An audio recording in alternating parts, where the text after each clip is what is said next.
Students, कैसे हो आप सभी। हमारा जो लास्ट चैप्टर चल रहा है ब्रीथिंग एंड गैसेस एक्सचेंज, उसको आज हम कंप्लीट करने वाले हैं। इसके अंदर सिर्फ दो छोटे छोटे सिर्फ टॉपिक बचे हुए हैं, श्वसन क्रियाओं का नियमन और श्वसन की डिजीज। तो आज हमारा ये चैप्टर कंप्लीट हो जाएगा। अब हम नेक्स्ट क्लास के अंदर देखते हैं कौन सा चैप्टर। हम बात करने वाले हैं कैसे श्वसन की क्रियाओं का नियमन किस रूप से होता है। तो मनुष्य का शरीर जो होता है वह अपने शरीर की आवश्यकता के अनुसार श्वसन की क्रियाओं का नियमन कर सकता है कि उसे कितनी O2 लेनी है, कितनी CO2 लेनी है, ऑक्सीजन बॉडी को कितनी O2 और CO2 की आवश्यकता होती है। अब ये शरीर के अंदर कैसे नियंत्रित होता है इसकी हम बात करने वाले हैं। ठीक है, तो आज का हमारा चैप्टर कौन सा है? Breathing and gases exchange. कौन सा है? Breathing and gases exchange. Breathing and gases exchange के अंदर आज हम बात करने वाले हैं किसकी? श्वसन की क्रियाओं का नियम। ठीक है, किसकी? श्वसन की क्रियाओं का नियम। श्वसन की क्रियाओं का नियम। ठीक है, तो श्वसन क्रियाओं के नियमन के अंदर हम बात करते हैं जो मानव का जो शरीर होता है वह श्वसन की क्रियाओं में अपना नियंत्रण खुद कर लेता है कि उसे कितनी O2 अंतर्ग्रहण करनी है, कितनी CO2 को बहिस्रावी करना है, यानी कि बाहर निकालना होता है। ठीक है, तो इसके लिए जो मुख्य अंग होता है मनुष्य के शरीर में वो होता है मस्तिष्क के अंदर मेडुला। मस्तिष्क के अंतर्गत क्या होता है कि मेडुला स्थित होता है, वो श्वसन की क्रियाओं के नियंत्रण में अपनी महत्वपूर्ण भूमिका निभाता है। कहने का मतलब होता है कि मनुष्य के शरीर में जो श्वसन की क्रिया का जो नियमन होगा वह मुख्यतः कौन करेगा? मेडुला करेगा, जो कि कहाँ पे होता है? मस्तिष्क में। तो क्या होता है कि मेडुला जो होता है, कौन? मेडुला श्वसन की क्रियाओं में महत्वपूर्ण भूमिका निभाता है। ठीक है, महत्वपूर्ण भूमिका निभाता है, महत्वपूर्ण भूमिका निभाता है। ठीक है, यानी कि मेडुला जो होता है वो श्वसन की क्रिया में अपनी महत्वपूर्ण भूमिका निभाता है। इसके अलावा मस्तिष्क के अंतर्गत क्या होता है कि मस्तिष्क के पोन्स वाले भाग में क्या होता है? न्यूमोटैक्सिक होता है। क्या होता है? न्यूमोटैक्सिक होता है। ठीक है, क्या होगा? न्यूमोटैक्सिक होता है। ये भी क्या करता है कि श्वसन की क्रिया में अपनी महत्वपूर्ण भूमिका निभाता है। लेकिन न्यूमोटैक्सिक जो होता है ये खुद इसके अंदर भाग नहीं लेता है। इस न्यूमोटैक्सिक के अंतर्गत होता है कीमोसेंसिटिव। क्या होता है? कीमोसेंसिटिव। क्या होगा? कीमोसेंसिटिव।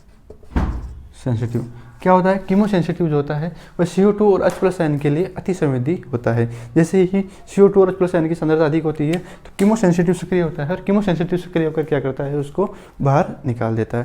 तो यहाँ पे क्या होता है कि न्यूमोटैक्सिक जो होता है खुद तो इस प्रक्रिया में भाग नहीं लेता है, लेकिन इसके अंदर उपस्थित है कीमोसेंसिटिव जो होता है, यानी कि रसायन संवेदी जो होता है वह CO2 और H+ आयन को बाहर निकाल। इसके अलावा क्या होता है कि महाधमनी चाप और ग्रीवा चाप जो होती है इससे जो संवेदी संरचनाएं जुड़ी हुई होती है वो भी CO2 और H+ आयन के लिए क्या होती है? संवेदी होती है। कौन सी? महाधमनी चाप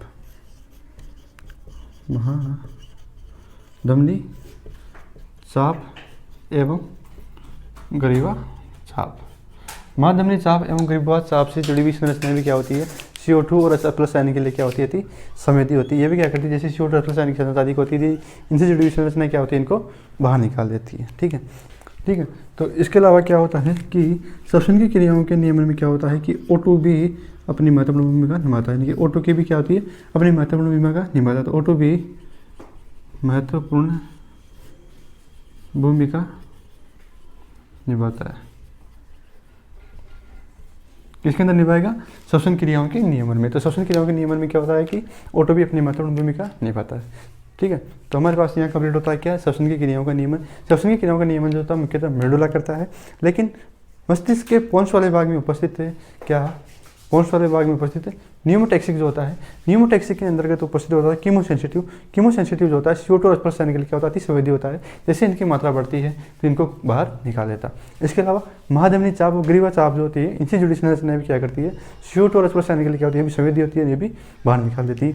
इसके अलावा O2 भी अपनी श्वसन क्रियाओं में क्या करता है? अपनी महत्वपूर्ण भूमिका निभाता है। अब हम आगे बात करते हैं रेस्पिरेटरी डिजीज की। ठीक है, तो यहाँ पे एनसीईआरटी के अंदर सामान्यतः 4 डिजीज दी गई है। क्वेश्चन इन्हीं से आने वाला है। अगर यदि डिजीज से क्वेश्चन आता है तो बाहर से कोई क्वेश्चन नहीं आएगा। ठीक है, तो हम एनसीईआरटी के अंदर दी हुई सिर्फ 4 डिजीज का ही डिस्कशन करेंगे। हम बात करने वाले हैं किसकी? रेस्पिरेटरी डिजीज की। ठीक है, रेस्पिरेटरी डिजीज की। ठीक है, रेस्पिरेटरी डिजीज की बात करते हैं तो एनसीईआरटी के अंदर मुख्यतः 4 डिजीज दी गई है। इसके अंदर हम पहली बात करते हैं अस्थमा की। किसकी बात करेंगे? अस्थमा। अस्थमा डिजीज की बात करते हैं तो इसके अंतर्गत क्या होता है कि ये श्वसनी और श्वसनिकाओं का शोध किसका है, यानी कि श्वसनी एवं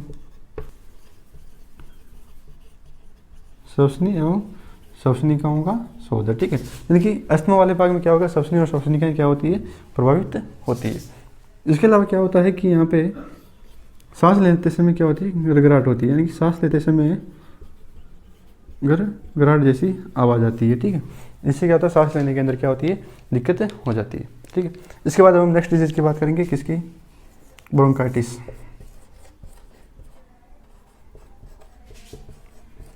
किसकी बात करने वाले हैं हम, ब्रोंकाइटिस। ब्रोंकाइटिस जो होता है सामान्यतः श्वसनी का शोध है। किसका शोध है, श्वसनी का शोध है। इसके अंतर्गत क्या होता है, सामान्यतः श्वसनी ही प्रभावित होती है। इसके अंतर्गत क्या होता है कि श्वसनी में क्या होती है, जलन होती है एवं सूजन आ जाती है, यानी कि श्वसनी में जलन एवं सूजन किसके अंदर होती है, ब्रोंकाइटिस के अंदर होती है। और इससे क्या होता है, सांस लेने में भी दिक्कत आती है। ठीक है, इससे क्या होता है कि इसके अंतर्गत क्या होता है, लगातार खांसी चलती है, लगातार खांसी चलती है। तो हमने अब तक क्या क्या 2 डिजीज की बात की, अस्थमा और ब्रोंकाइटिस। अस्थमा के अंतर्गत क्या होता है, श्वसनी और श्वसनिका दोनों की दोनों क्या होती है, प्रभावित होती है। जबकि ब्रोंकाइटिस के अंतर्गत क्या होता है, ओनली श्वसनी प्रभावित होती है। इसके अंदर जब सांस लेते हैं गड़गड़ाहट जैसी आवाज़ आती है। और यहाँ पे क्या होता है कि श्वसनी में जलन एवं सूजन होती है और लगातार खांसी चलती है। अब हम थर्ड डिजीज की बात करेंगे। अब हम बात करते हैं किसकी, थर्ड डिजीज की। थर्ड डिजीज जो होता है वो होता है एम्फाइसीमा।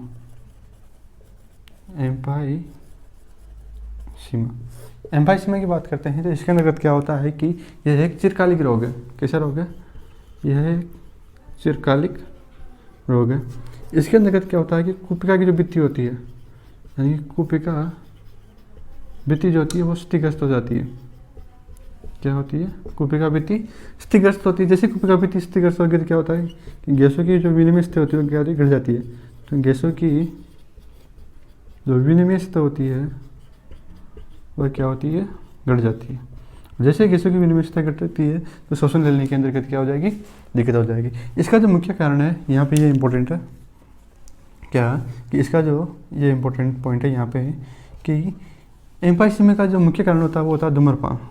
क्या होता है, धूम्रपान मुख्य कारण है।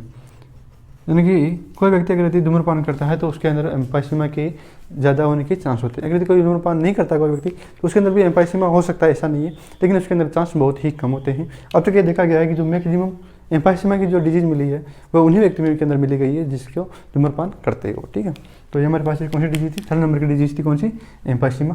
ये इसके अंतर्गत क्या होता है, कुपिका भित्ति क्षतिग्रस्त हो जाती है, जिससे क्या होगा, गैसों की विनिमय घट जाएगी। और जैसे गैसों की विनिमय घटेगी तो उसके अंदर क्या होगा, सांस लेने के अंदर दिक्कत आ जाएगी। और इसका जो मुख्य कारण है वो क्या होता है, धूम्रपान। यानी कि धूम्रपान जो होता है वो एम्फाइसीमा का मुख्य कारण होता है। अब हम बात करते हैं किसकी, 4th नंबर की डिजीज की। इसके अंतर्गत क्या आएगा, व्यावसायिक श्वसनी रोग। ठीक है, इसके अंतर्गत क्या होता है, व्यावसायिक श्वसनी रोग।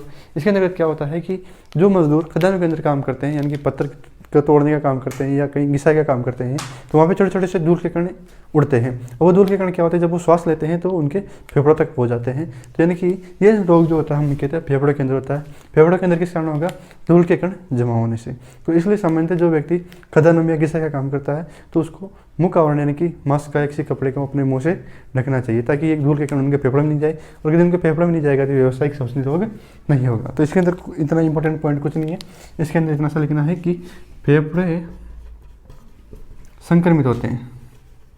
कौन संक्रमित होते हैं, फेफड़े संक्रमित होते हैं। ठीक है, जो व्यक्ति खदानों के अंदर काम करता है वहाँ पे जो धूल के कण उड़ते हैं उनकी सहायता से क्या होते हैं, फेफड़ों के अंदर पहुँच जाते हैं। फेफड़ों के अंदर पहुँचने के बाद क्या होता है, उनके अंदर व्यावसायिक श्वसनी रोग होने की संभावना अधिक हो जाती है।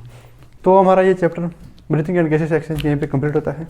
ठीक है, और अब हम आगे नेक्स्ट क्लास के अंदर नेक्स्ट चैप्टर लेंगे। ठीक है, तो अगर ये वीडियो अच्छा लगा हो या अब तक आपको यहाँ पे तक समझ में आया हो तो लाइक करें, कमेंट करें, शेयर करें एंड सब्सक्राइब करें। जय हिंद, जय भारत।